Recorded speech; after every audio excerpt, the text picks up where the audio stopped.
What's up, beautiful people? Welcome to Sun in the Eighth, my YouTube series where I, Keith Vaughn, take a deeper look at societal issues, social constructs, and even philosophical or esoteric topics that we all face or think about. I'll share my perspective and offer holistic solutions or healthier ways of approaching these subjects.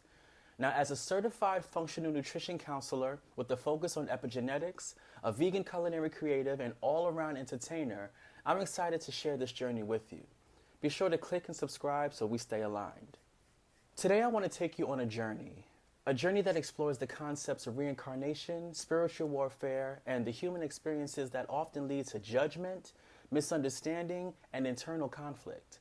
This isn't just a philosophical exploration, but a deeper dive into understanding who we are, why we experience certain feelings and challenges, and how we can find peace in a world that often seems so very chaotic.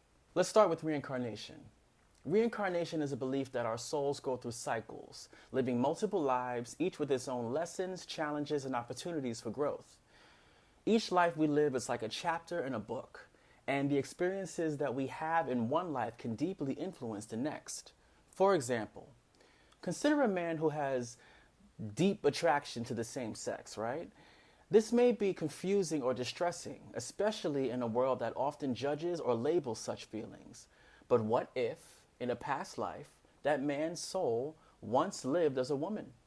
The emotions, experiences, and connections from that past life don't just disappear, they carry forward, manifesting as strong feelings that may not align with society's expectations. Now, let's talk about spiritual warfare. We live in a world where external forces constantly vie for our attention and energy, trying to pull us away from our true selves.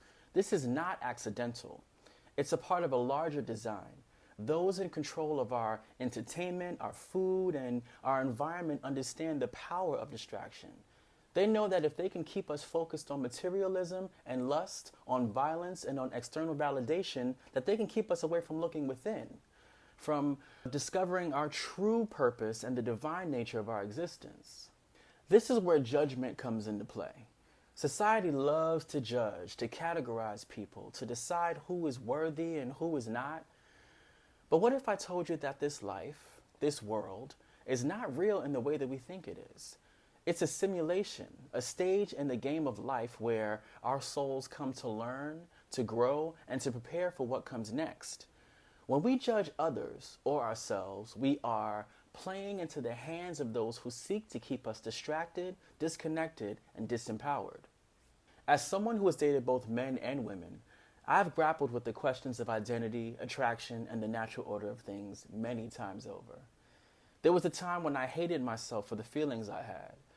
I wondered, why would I want to be in the box that caused so much scrutiny and so much pain? But as I began to heal my inner traumas, do my shadow work, and to educate myself on DNA, epigenetics, and spiritual healing, I began to see things differently. I realized that my attraction to the same sex was not just some random occurrence. It was influenced by my past lives, by environmental factors, by chemicals in the food we eat, and by the societal structures that shape us from a young age. But as I healed, as I aligned more with my true self, I found that these desires began to shift. I became more in love with myself, more at peace with the natural order, and less driven by the lustful pleasures that once held power over me. Does this mean that I suddenly became more interested in women? No, not necessarily. What it means is that I became more interested in myself, in becoming a whole and complete being, in understanding and loving myself at the deepest of levels. See, the universe is built on balance, on the principle of yin and yang. For every heterosexual, there must be a homosexual. This is the divine balance of creation, the perfect system that the Creator has put in place. Here's a fun fact. The word homosexual was created in 1868. The actual word used in the Bible, which was created 2,000 years prior, had nothing to do with a homosexual loving relationship. What was described as a sin before the word homosexual was actually a pedophile. The sin was described as a person who preyed on people, aka a predator. The same sex being told they were going to hell for loving one another was created at a later date. The universe is a mathematical equation. a perfect system of balance. But within that system, there is no such thing as perfection in the way we humans often think of it. Perfection, if it exists, lies in the Creator and in the balance of opposites, light and dark, joy and sorrow, life and death.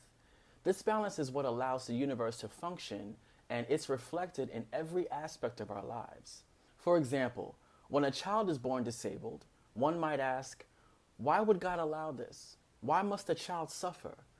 One explanation lies in the concept of reincarnation and the soul's journey. Perhaps in a past life, that soul was a tyrant, and in this life, it's experiencing the opposite side of reality to learn compassion, humility, and love. See, everything in this world, every experience has a purpose. It's all a part of the Creator's perfect system of balance. It's easy to get caught up in the challenges and struggles of this life, but we must remember that none of us are getting out of here alive, right? The body will return to the earth, but the soul, our true essence, will live on. This life is a school, a stage where we come to learn and implement universal principles that prepare us for what is next. This is why examples of spiritual leaders like Jesus and Buddha resonate so deeply with those on a spiritual journey. They remind us that there is more to life than what we see on the surface, that we are here for a purpose, and that purpose is to grow, to love, and to evolve into our highest selves. As we navigate this life, we must fight the good fight, not just against external forces, but within ourselves. We must remove judgment, embrace love, and strive for balance. We must remember that we are all extensions of the Creator, and our purpose is to grow, to learn, and to love, both ourselves and each other. In conclusion, just remember, representation matters.